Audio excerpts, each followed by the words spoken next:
Joe Miller worked as a fix-it man on the big spaceship Star Voyager. He was just a normal human doing his job among all the aliens in the big group of planets called the Space Union. Humans were still new to space life. Aliens found them about 50 years ago, and most alien races still thought humans were weak and simple. Joe was fixing a broken air machine in room B7 when the ship speakers turned on with a message. Everyone listen up. Our ship has been picked for the 5-year tribute to the Drax Empire. All crew members must come to the main ship hall right now for selection. Joe put down his tools and wiped sweat from his face. The Drax Empire was the oldest and strongest alien group in the known universe. Every 5 years, they made all other worlds give them something. They didn't want money or materials. They wanted living beings to fight in their battle arenas. Many aliens saw this as a big honor and a chance to make their home planets proud. Joe walked slowly to the main hall. His hands were shaking a little. He had watched videos of the arena fights. They were bloody and brutal. Most fighters died. When he got to the main hall, Captain Lisa Ford was speaking to everyone. Almost 500 crew members stood in groups, based on their species. The Drax will pick one person from each type of alien on our ship, said Captain Ford. If you are chosen, your family will get money and support for their whole lives, whether you live or die in the arena. Joe looked around the room. The lizard-like Vex aliens were the biggest group, with almost 100 on the ship. The bug-like Zrill were next with about 70. Then came the fish people Aquarians with 50. The humans were one of the smallest groups. Besides Joe, there were only 4 others: Captain Ford, Dr. Sam White, ship pilot Nancy Green, and engine worker Ben Clark. Joe tried to hide behind Ben, who was much bigger and stronger. Ben had muscles from working with heavy engine parts. Joe thought Ben would be a better pick for the arena. A tall Drax official walked into the room. The alien had golden skin and 4 arms. Its eyes were pure black and seemed to look through everyone. It held a glowing blue cube. The selector cube will choose one from each species, the Drax said in a deep voice that made Joe's chest vibrate. The selection began. The cube floated from the Drax's hands and moved over the Vex group. It glowed brighter as it passed over a big Vex named Rax, a security guard with sharp claws and teeth. Rax of the Vex is chosen, said the Drax official. Rax stepped forward, standing tall and proud. The other Vex cheered and patted him on the back. Rax had been a fighter before joining the ship crew. The cube moved to each group, picking a fighter from each alien type. Some looked happy to be chosen. Others looked scared. Finally, the cube floated toward the 5 humans. It moved slowly over. Captain Ford, then Dr. White, then Pilot Green, then Ben. When it reached Joe, the cube glowed 3 times brighter than before. Joe Miller of the humans is chosen, announced the Drax. Joe felt like his legs would give out. His heart beat so fast he could barely breathe. Captain Ford spoke up. There must be a mistake. Joe is just a repair worker, not a fighter. I volunteer to take his place. The Drax looked at her with its black eyes. The selector cube is never wrong. It sees hidden qualities that even the chosen one might not know they have. The human Joe Miller has something special inside him. The selection is final. Joe tried to think of something to say, but no words came out. He had seen what happened in the arena. Fighters with claws, poison, and super strength died screaming. What chance did a human repairman have? Ben patted Joe on the back. Don't look so scared. You're tougher than you think. Nancy came over and squeezed his hand. Humans have something. The aliens don't understand yet. We're survivors. Joe wasn't convinced. As the Drax led him toward their shuttle, Captain Ford called out, "We'll contact Earth. Your parents will know what happened. And Joe, remember that humans have won in the arena before." Joe nodded, but he knew the captain was lying to make him feel better. No human had ever survived more than 2 fights in the Drax arena. As he walked up the ramp into the alien shuttle, Joe looked back at the Star Voyager one last time. He didn't think he would ever see it again. The shuttle door closed behind him with a hiss. Through the window, Joe saw the huge Drax mothership getting closer. It was bigger than a city with lights all over its surface. Somewhere inside that ship was the arena where Joe would probably die. But as the shuttle flew closer to the mothership, something strange happened inside Joe. A tiny spark of something. Maybe anger, maybe pride, started to grow. If he was going to die, he would at least show these aliens what humans were made of. They thought humans were weak. Joe decided he would prove them wrong. He took a deep breath and prepared himself for whatever came next. The Drax training center was built on a moon that went around a big gas planet. Joe spent his first night there in a small room with a hard bed and no windows. He couldn't sleep. Every time he closed his eyes, he saw images of the arena fights he had watched in videos. In the morning, a robot voice woke him up. Human Joe Miller, report to Training Hall 7 for assessment. Joe put on the gray training clothes left for him and followed the lights on the floor that showed him the way. The training center was huge, with high ceilings and walls made of some kind of dark metal. Other aliens walked the halls too. Some looked at Joe with pity. Others just ignored him. Training Hall 7 was a big room with weapons on the walls and strange machines Joe had never seen before. An old alien with gray skin and 3 arms stood in the middle of the room. This alien had many scars on his body and one of his arms was made of metal.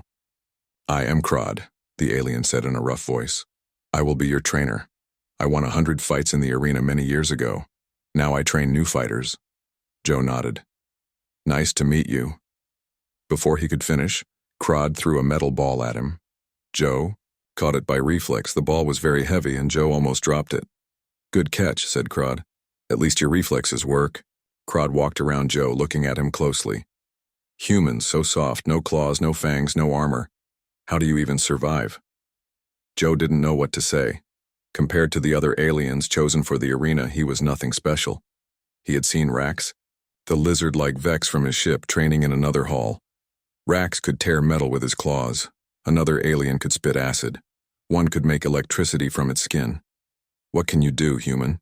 Asked Crod. Joe shrugged. I fix things. Crod laughed, a strange barking sound. Fixing things won't help you in the arena. You need to learn to fight and fast. For the next 3 weeks, Crod pushed Joe harder than he had ever been pushed before. Every morning began with running and jumping. Then came fighting practice with different weapons. After lunch, Joe learned about the different types of arena battles and the creatures he might face. At night, his body hurt so much he could barely move. But he still watched videos of old arena fights to learn more. Joe wasn't the strongest or the fastest in training, but Crod noticed something about him. You learn quickly, Crod said on the 10th day, and you don't give up. Many fighters with bigger muscles quit when things get hard. Joe kept working. He learned to use a shock spear, a weapon that could stun most creatures. He practiced dodging and hiding. He studied the weaknesses of different arena monsters. Your kind came from a hard planet, Crod told him during the 3rd week. Earth has many dangers, storms, earthquakes, diseases. You had to be smart to survive. Use that brain of yours in the arena. Joe thought about this. But how can thinking help against monsters 3 times my size? Crod pointed to his head. The arena is not just about who is strongest. It's about who can see the way to win when others cannot. One night before bed, Joe was sitting in the viewing room, looking at the stars through the big glass window. Rax, the Vex warrior from his ship, came and sat next to him. You will probably die tomorrow, human, Rax said. His voice wasn't mean. He was just stating a fact. Most new fighters don't survive their first battle. Joe nodded. Yeah, I know. Are you afraid? Joe thought about it, then answered honestly. Yes, but I've been studying the arena. I learned something important. Rax's yellow eyes narrowed. What is that? The Drax don't just want blood and killing. They want a good show. They want to see something they haven't seen before.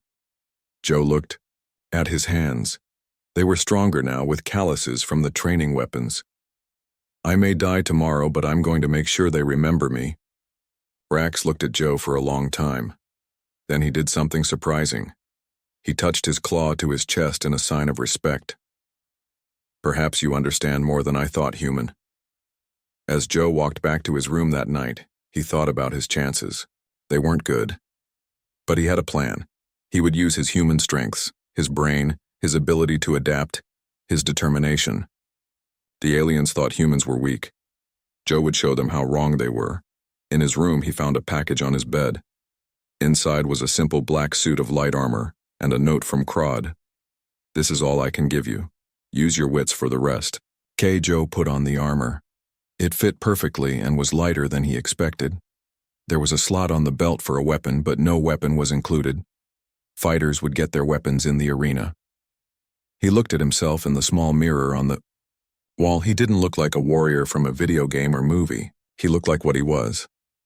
A regular guy who fixed things for a living, now dressed in armor he didn't really know how to use.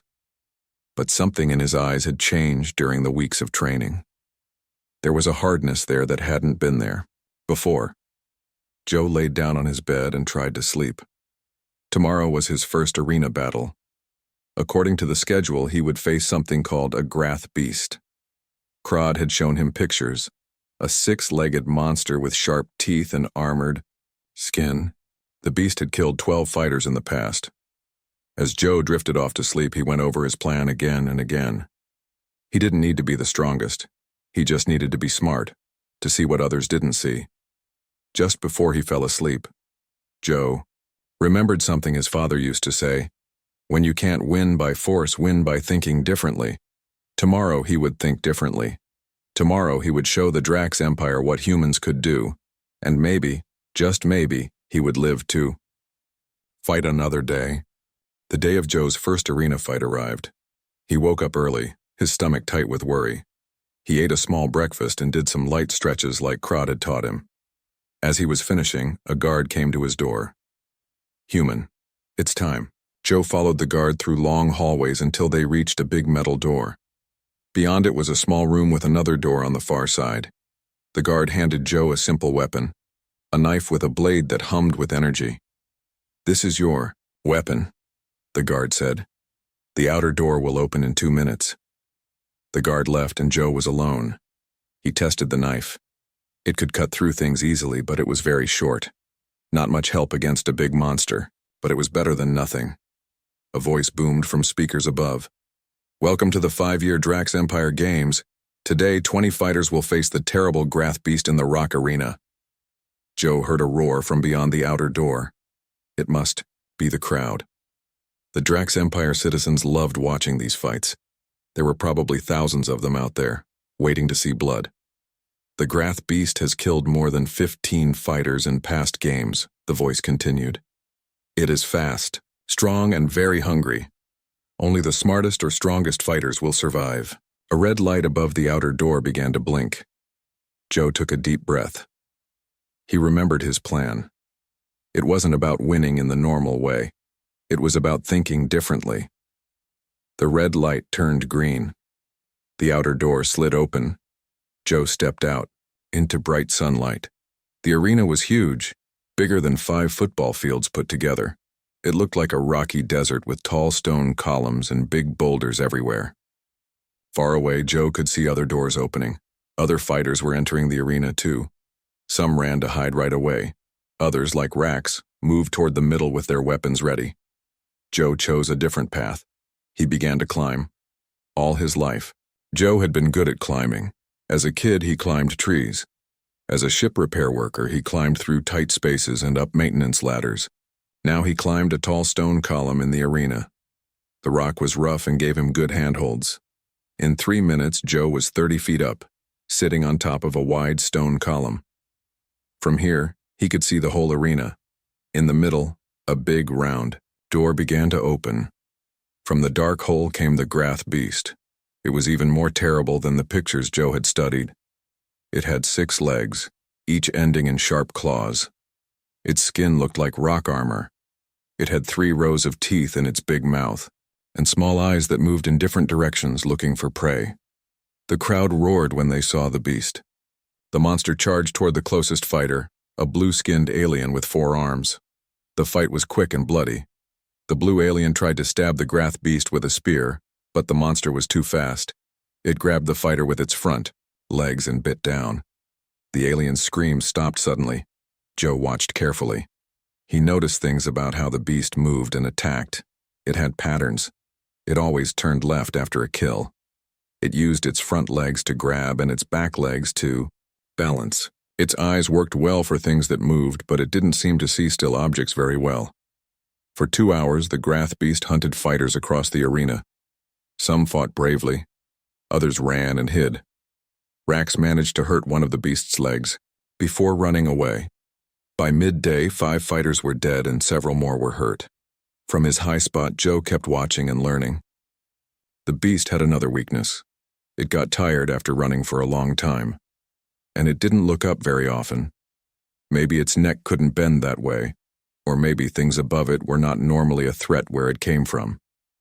As the day got hotter, the Grath beast became more angry and hungry. It ran around the arena looking for more fighters to eat. That's when Joe decided to make his move. He climbed down his stone column partway, then called out, "Hey, over here!" The beast turned and saw him. It ran toward Joe's column, hitting it hard with its body. The column shook, but it was strong and didn't fall. The beast circled around looking up at Joe with angry eyes. It tried to climb the column, but its claws couldn't get a good grip on the stone. Joe watched as the beast got more and more angry. When it opened its mouth to roar, Joe saw something important. Its mouth stayed open longer when it was mad. The beast finally gave up trying to reach Joe and turned to look for easier prey. This was Joe's chance. He did something that made the crowd gasp. He jumped off the column onto the Grath beast's back. The landing hurt, but Joe held on tight, his fingers gripping the rough skin of the monster. The beast went crazy, jumping and rolling, trying to throw Joe off or reach him with its mouth. But Joe had jumped to a spot right behind the beast's head where it couldn't reach him. Joe took his energy knife and stabbed down hard at the base of the beast's skull, where he had seen a small gap in its armor. The knife went in deep. The beast screamed and shook even harder. Joe almost fell off, but he held on with one hand and kept stabbing with the other. Black blood sprayed from the wound. The beast began to slow down, its legs not working right anymore. After a few more stabs, it fell to the ground. Joe wrote it down, still holding his knife. When the beast stopped moving, he stood up on its back, breathing hard. The arena went completely quiet. Then a sound began to grow. Clapping, stomping, and strange alien sounds of excitement. The crowd was cheering for him. Joe Miller, the human repair worker, had killed the Grath beast. As Joe walked back to his door, covered in black beast blood and dirt, he passed by Rax. The big lizard warrior did something surprising. He bowed his head to Joe. "You fought well, human," Rax said. "Perhaps your kind is stronger than we thought." Joe nodded, too tired to speak. He had survived his first arena fight, but this was just the beginning. The games would last 2 more weeks, with harder challenges each day. As the door closed behind him, Joe wondered what the next fight would bring. But for now, he had done something no one expected.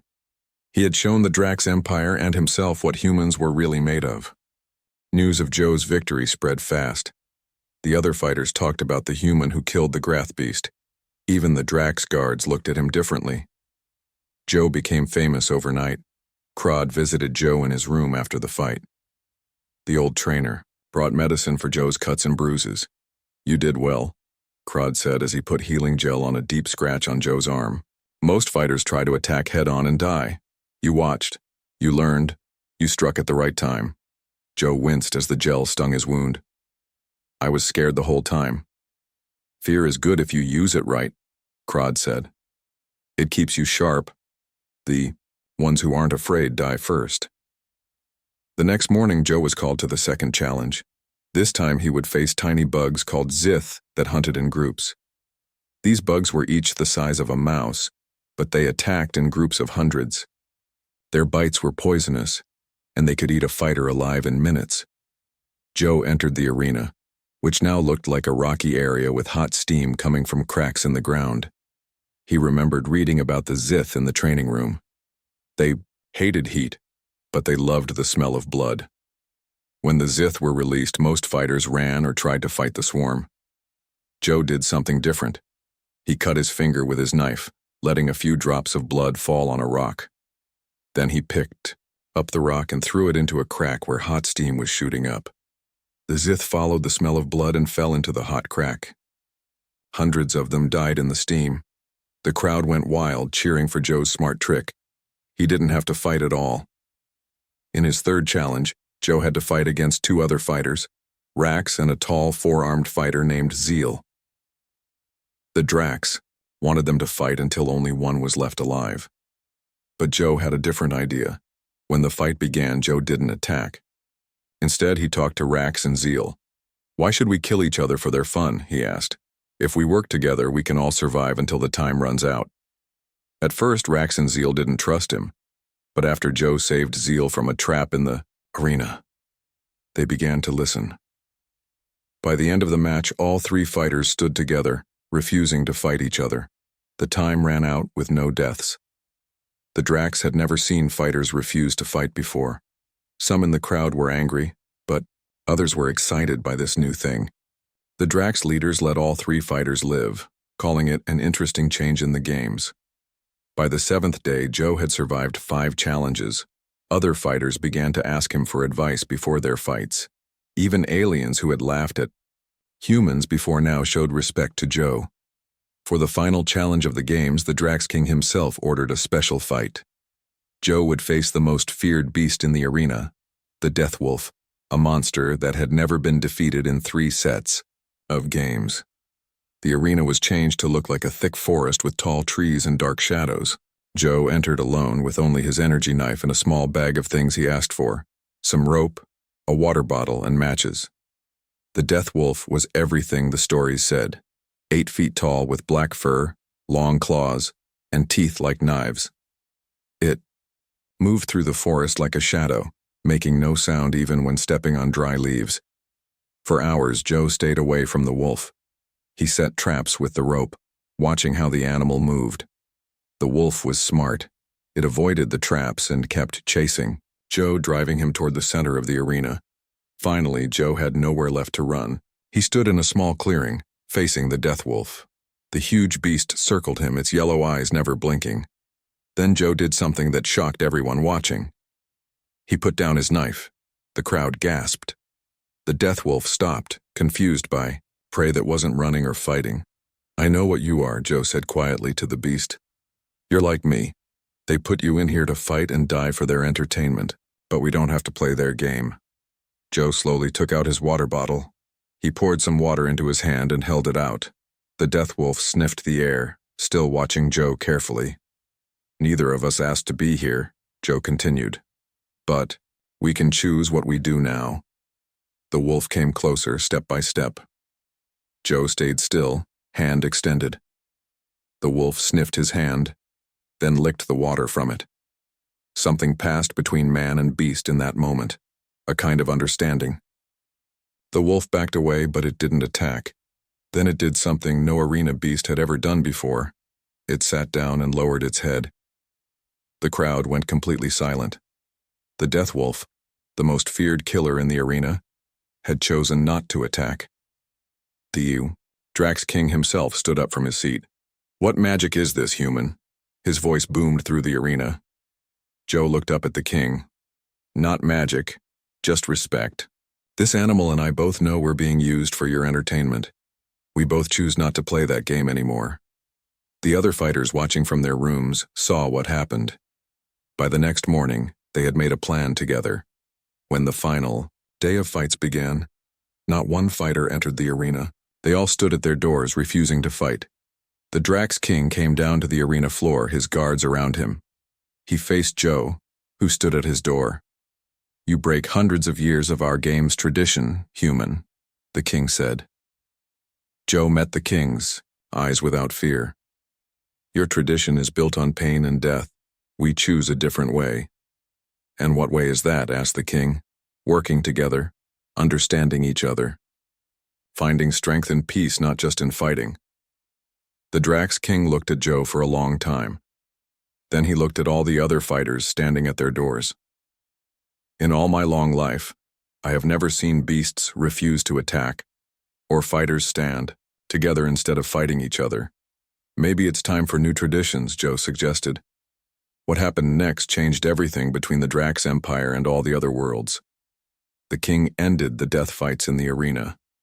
Instead, they started new games where people from different worlds would work together to solve problems and create new things. Joe went back to Earth as a hero. His understanding of different aliens made him perfect for helping humans work with other species. He became an important person in space politics. Years later, when people asked Joe about his best memory from the arena, he would smile and say, "It wasn't when I killed the Grath Beast. It was when the Death Wolf chose not to fight, and then when we all stood together and refused to kill each other.